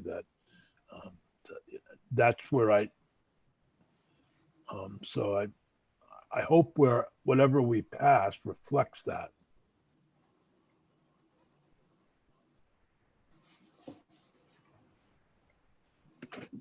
So shall I move on to subdivision 2? This is the subdivision 2 talks about the policy regarding the actual use when a law enforcement officer is justified in using deadly force. Yes, please. Okay. So 2 provides, again, we use this objectively reasonable standard. Only when the officer reasonably believes, based on the totality of the circumstances, that the force is necessary to achieve one of 2 objectives here. The first is A, defend against an imminent threat of death or serious bodily injury, either to the officer or to another person, or to apprehend a fleeing person that the officer reasonably believes will commit another or will cause death or serious bodily injury to another person unless that officer immediately apprehends the person. So again, So- I'll just go ahead. I'm sorry, all of these things trigger memories of videos over the last few years where the end of the video is usually a young Black man being shot. And I'm thinking of several where there's a minor traffic offense, the person gets out of their car and runs, and the police officer shoots them in the back as they're fleeing. So I just want to make sure. So when it that, right, I'm sorry to interrupt. No, go ahead. So subsection B, when it talks about a fleeing person, there are a couple of limitations here. The first is that the person had to have committed a felony. The officer has to reasonably have believed that the person committed a felony that threatened or resulted in death or serious bodily injury. So it has to be the officer has to have reasonably believed that the person committed a violent felony. And that officer also has to reasonably believe that unless the person is immediately apprehended, that person will cause death or serious bodily injury to another person. Okay, great. So that's 2 different ways it bars what I talked about. Right, right. So the fleeing, yeah. So Brent, Go ahead, sorry. Joe. No, go Brent, ahead. I'm curious as to why this section comes after the previous section. This sort of, to me, looks like the first section you should be looking at under the heading use of force. this may have I may not have read it carefully enough. This is how it was laid out in the California version. So it's how it's laid out here, but I would just think about it. around. Yeah, that's a good point, Joe. But the image I have is when a police the 2 things I wanted to mention. One is an image that we all, a tragedy that happened in Montpelier during, where the young man was shot and killed. He was at Montpelier High School. So there was an imminent threat, obviously, to students, et cetera, that they saw. But on the other hand, the law enforcement wasn't aware of what type of weapon he has. So there is a shooting there. Clearly it was a mental health issue. And the person was killed. But then one of the things that I know comes up is the investigation and who does the investigation into these. So do we get to this later?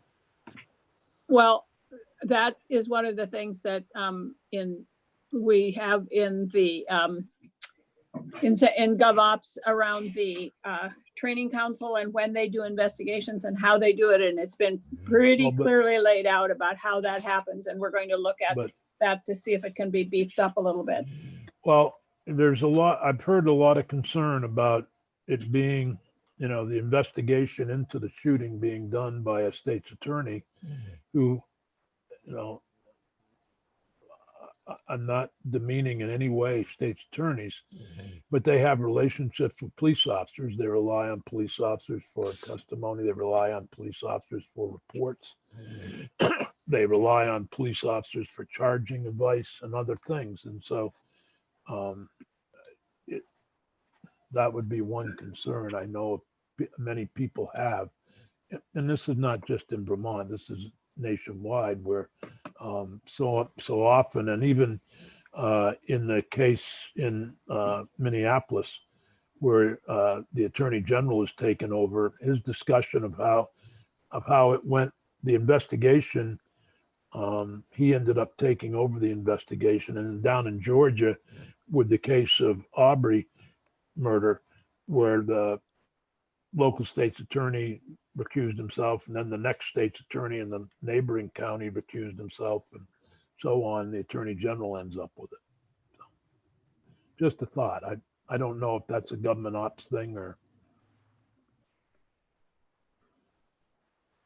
So later in the bill, we do talk about conduct that would lead to an investigation by the Criminal Justice Training Council. Okay. But as maybe I should let you keep walking through the bill. Well, this bill doesn't address how that investigation is undertaken by the council. So we're not going there. But as Senator White mentioned, that's typically something that Government Operations Committee works on. Yeah. Can we get back to the bill? And we've interrupted you several times, Brendan. They're good questions, good comments. Could you remind us where we are exactly? Sure. So we just went through that subdivision 2 that talks about when the use of deadly force is justified by a law enforcement officer. Yep. So now I'm in subdivision 3 on page 7, line 7. Okay, good. Thank you. So this provides that a law enforcement officer, when it's feasible, prior to the use of force, make reasonable efforts to identify him or herself as a law enforcement officer and to warn that they may be using deadly force, unless the officer has objectively reasonable grounds to believe that the person is already aware of those facts. The following subdivision 4 provides that law enforcement shall not use deadly force against a person based on the danger that that person poses to themselves.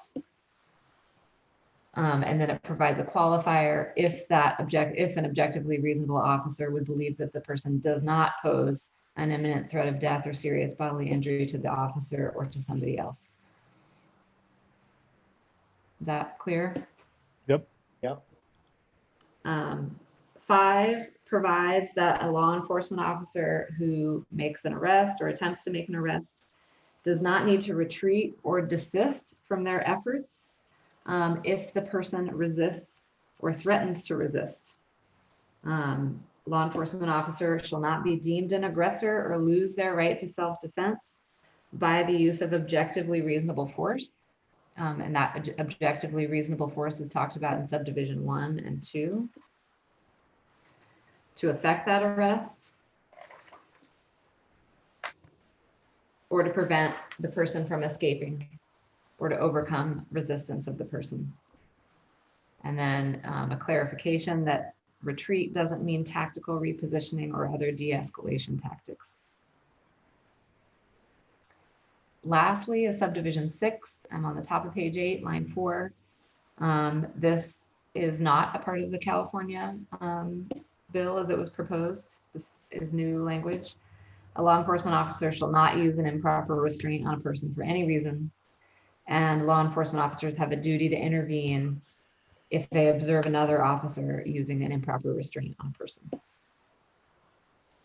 So Bryn, very quickly, on subsection 5, line 17 on page 7, need not retreat or desist from his or her efforts by reason of the resistance or threatened resistance of the person being arrested. So that seems to cover a lot of ground. In other words, somebody says, I don't want my car searched.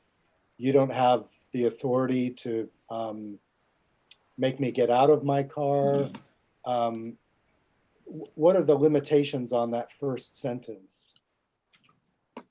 Could I ask where we are? We lost our power and I got booted out. It's and I page just got page back. page 7, line 17. Thank you.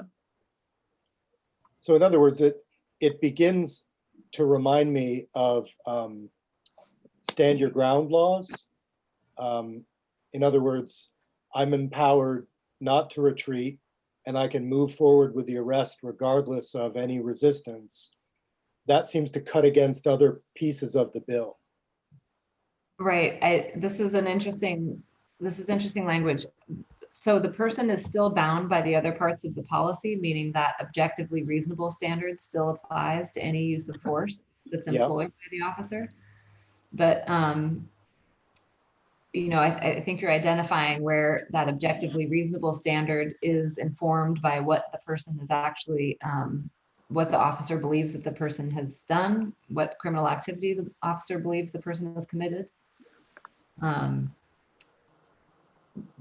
So I would say that the rest of the policy still applies. So I think that the intent of this section is to say that if a person does resist arrest, the officer does not have to retreat, as long as they are still using objectively reasonable force in effectuating that arrest. Does it say the officer can, basically use proper restraint? Thinking of that type of thing. Yes, this section defines what it doesn't say the officer can't use proper restraint to arrest the person. Right. Any restraint that falls outside of that definition of improper restraint. I'm not sure, and we'd certainly look at it more and hear from witnesses on it, but I think it just says you still have a right to detain the person, to provide reasonable restraint as long as it follows the proper. I don't think it says, I know when somebody refuses to allow them to search a car, there's been some cases on this in Vermont where somebody refused to let them search the car, and they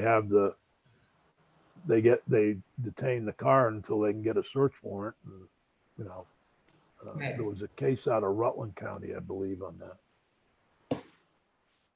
Yeah, I understand it's trying to balance the rights of the officer and the rights of the accused. And this is the section where it seems we're laying out the right of the officer to continue with the arrest even if there's resistance. And I guess you have to assume that that's in the context of the other pieces of the bill. Again, I'm thinking about if I'm defending an officer in court, I might point to this sentence and say, he had there was no reason for him to retreat. He has the right not to retreat, and he has the right not to desist, which means he has the right to move forward over any resistance. So maybe, I don't know. I do see this language as sort of being drawn directly from that balance, that Fourth Amendment of the Constitution balance in the government's interest in providing effective law enforcement with the interest of the person's Fourth Amendment right to be free of unreasonable search and seizure. So I think on line 4 of page 8, a law enforcement officer shall not use an improper restraint on a person for any reason. Clearly, while the law enforcement officer doesn't have to retreat, they shall not use an improper restraint. Right. Again, as I said, that any force employed is the law enforcement officer is still bound by the rest of the policy, which requires that any force that they employ has to be reasonable. We're getting, can we go on to section 5? Dick, before you jump there, that section you just referred to, I'm looking at lines 4 through 6 on page Yeah. 8. Right. I would take that second sentence and make that a number 7 because it's talking about a different individual just for logistics purposes. Okay. Probably a good idea. Okay. That was not part of the California law, correct? No, that's correct. Okay. Then we get into improper restraints on professional conduct. Right. So as I mentioned before, we do talk about unprofessional conduct in the bill.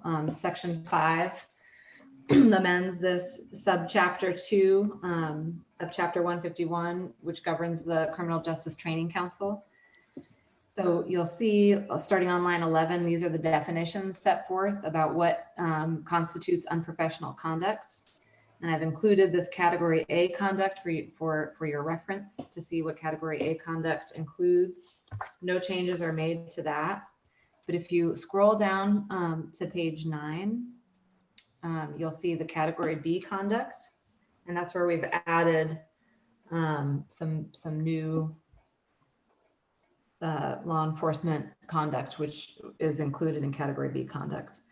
So category B conduct is gross unprofessional misconduct amounting to actions on duty or under color of authority or both. There's that word color again. Yeah.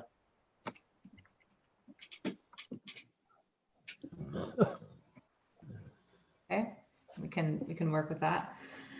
That involve willful failure to comply with a state required policy or a substantial deviation from professional conduct as defined by that law enforcement agency's policy or by council policy, and shall include. The first change you see is on line 19, subdivision C, excessive use of force under color of authority. There's that word again. I'm making a note of those places. We'll see what we can do there. So under existing law, this excessive use of force under color of authority is considered category B conduct only if it's a second offense, the law enforcement officer's second offense. So this changes it to category B conduct for if it's a first offense of excessive use of force. And this comes from, Senator White will correct me if I'm wrong, I believe it's S-124. Yes.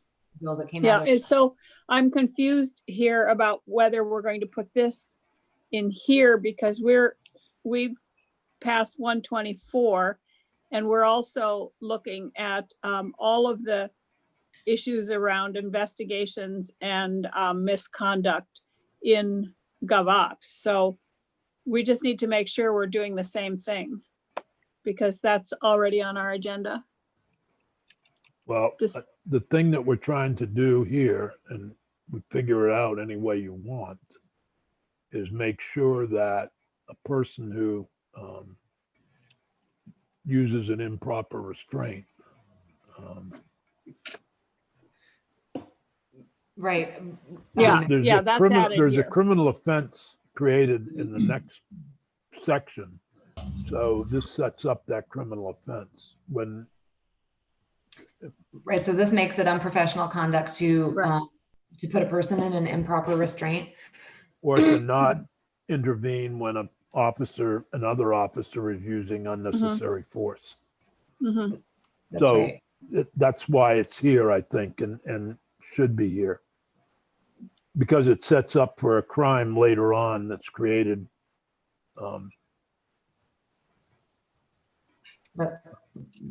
We can deal with it any way you want, Senator White.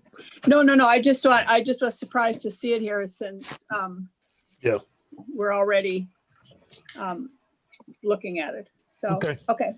So the reason I made that change here was because to make it consistent with what had already come out of your committee, Senator White, because you amended that section of law too. Sometimes when we've got multiple bills moving that amend the same section of law, we try and put the same changes in. Oh, no, I get that. I just, okay, so, okay. Okay, sorry. I just want to be clear there about why Yeah. that was made. Because we are looking at the way investigations are conducted and so. Okay.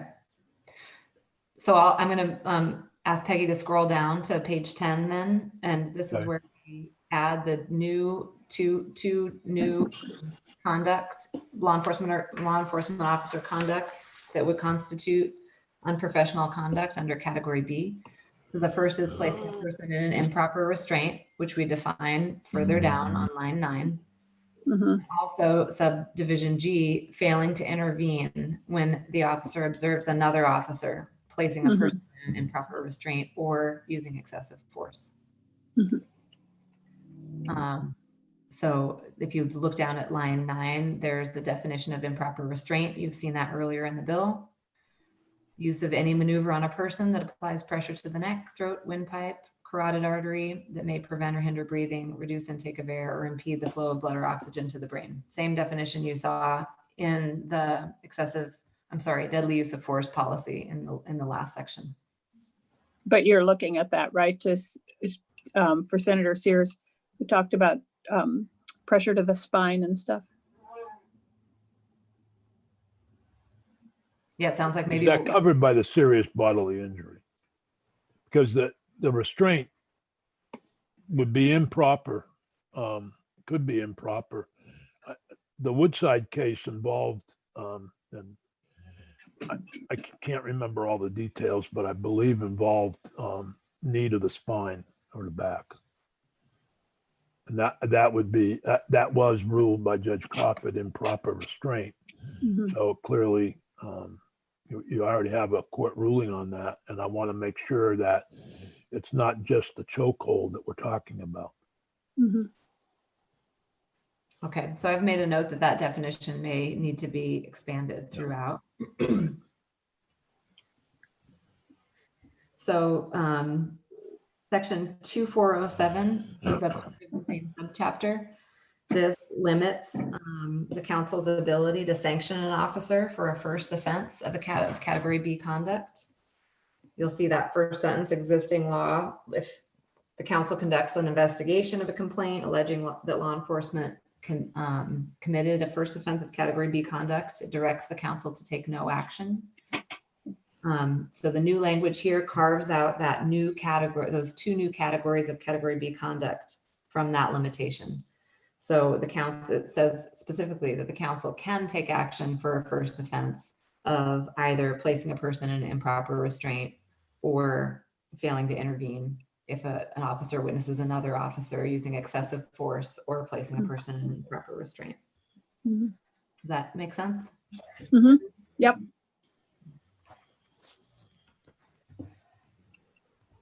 So I'm going to move on to section 6 now, and this is a new crime. Establishes a new crime of law enforcement use of improper restraint. Starts out by some definitions. These will look familiar. Law enforcement officer is defined the same way as it's defined earlier in the bill, that broad definition that I read to the committee. Serious bodily injury, is defined already in statute. Improper restraint, I'll make a note that this definition may change, but this is the same definition you've seen throughout the bill. And it provides in subsection B that a law enforcement officer acting in the officer's capacity as law enforcement who employs an improper restraint on a person that causes serious bodily injury or death to the person shall be imprisoned for not more than 20 years or fined not more than $50,000 or both. I hope we get a real good definition of improper restraint. So, but I realize that there's a qualifier there that causes serious bodily injury. But I think 20 years is pretty hefty. So I hope we get a really good definition of improper restraint. Thank you. This was totally my responsibility. Bryn asked me if we wanted to create a criminal offense. I said, for the purposes of this draft, to consider that, it's certainly up to the committee whether you include it or not. But I thought that at least for discussion, when something is so egregious as what we saw in Minneapolis, that I know he's been charged with murder, and I suppose that could be, but The committee is certainly welcome to It's, continue to look at this. I just put it in. it's not more than 20 years though. Yeah, Right. I realize that. I just, I don't know, I would like to look at whether it already would be considered a crime. Certainly if they cause death, it could be, if it was considered improper, then they could be charged with manslaughter or murder or whatever. And so I just want to make really clear here. I'm not trying to defend them, but I want to make really clear that we know what we're talking about. I appreciate that, and I'm sure we'll hear testimony on this particular section, but I accept responsibility for it being here in the draft. I have a question about a place where I don't see an offense or a punishment, and that's the next section on body cameras. It says that body cameras shall be functioning. They'll make sure that the device is recording whenever the officer is engaged in law enforcement. So there's a law saying that it shall be done, but it doesn't make clear what happens. I think that's in 20 VSA 1818. I think we passed that law a few years ago. Is there a penalty? I don't know. Bryn? There would be, if it was a category A, B, or C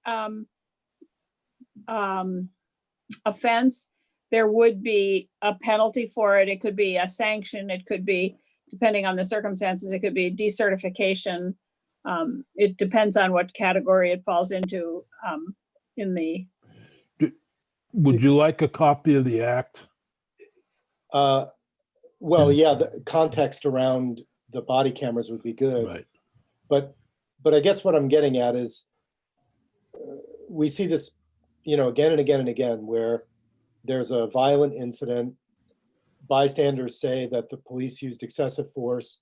We go to the body cameras and we find out that they weren't activated. If the penalty is basically a professional penalty, a sanction or something like that, I think an officer going into a certain situation might choose to risk that as opposed to recording themselves committing what might be a crime. So in other words, I think we have to get more serious about the offense of not activating your body camera. Okay. So can I just suggest can I suggest that if we make it a law that they have to use it, then it will be in the category A, B, or C from the training council, and there will be consequences, and it will depend on where we put it in the category A, B, or C, but there will be consequences, and being decertified is not just a slap on the hand. That means they can't ever practice as a law enforcement officer again. They may, anyway, I just want to make sure that we don't get, this is a very strange thing for me to be saying, because if you had asked me this in the 60s or early 70s, I would have told you were crazy, because I had very particular phrases for law enforcement. But I think we need to make sure that we don't fall into responding to rhetoric and what's happening elsewhere. And I just, and I know this isn't exactly what we're talking about right now, but I did a search of all the people who had been killed by police officers since 1977. And since 1977 in Vermont, there have been 20, and almost all of them involved aggravated domestic assault with hostages or with somebody fleeing and shooting at the police. So I just want to make sure that we don't act in a way that that seems like we're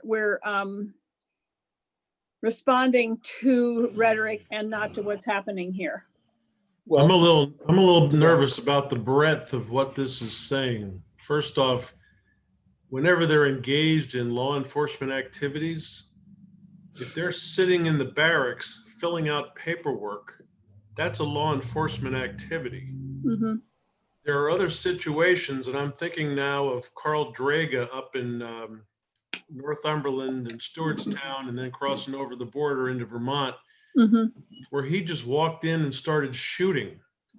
And does somebody have the ability to react and slap on a body camera button instead of defending themselves from the immediate threat? It's one thing to say that if they purposefully toyed with or purposefully did not turn on the microphone or the device when they should have, that's one thing, but Right. the breadth of what this is calling for is pretty wide.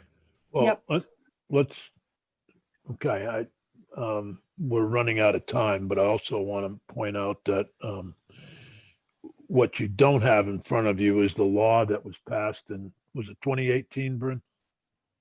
I think it was 2016. I can double- 2016 on the use of body cameras. So maybe we should refresh ourselves in that bill. If you could send out a copy to the committee of that law, so that this, I'm not suggesting that we change it. My biggest thing is every member of the Vermont Department of Public Safety should have, who's active duty, should have a body camera when they're engaged in, whatever you want to call it, however you want to define it.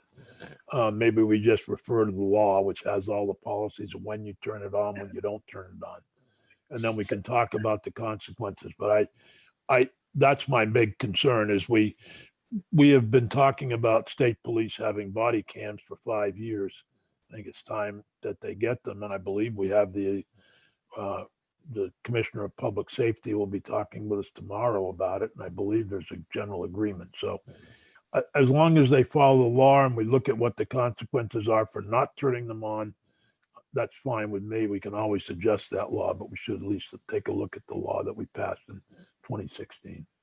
We did also I don't know if it was in the same bill or not, but I think maybe not.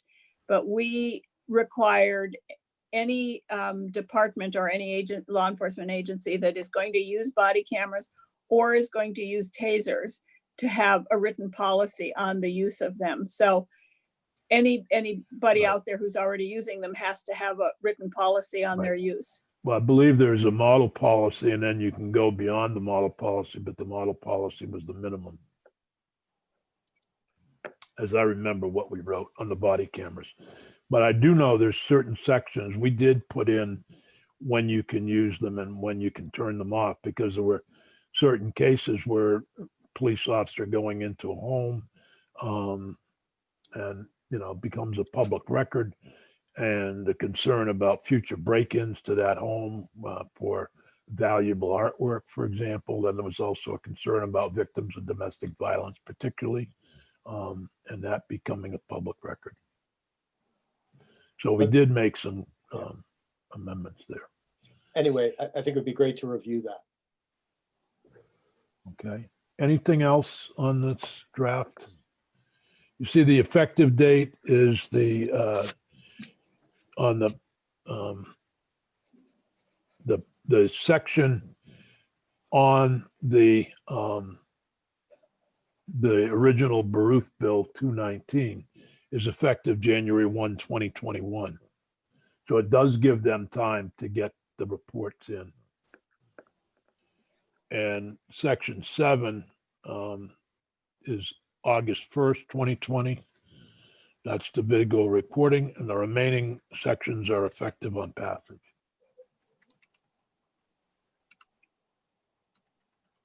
It's a good bill, Dick. It's got some tweaking to go, but it's a good bill. Thank you. I And Brenda agree. did a good job putting it all together in a short period She of time. certainly did. Yeah. All right, we'll see you all tomorrow morning at 9. Senator Sears, can you stay on a few minutes after we go live to go over something with me? Yes, you can. I need to be off and go to another meeting at 12:15. Okay, I'm going to end the live stream.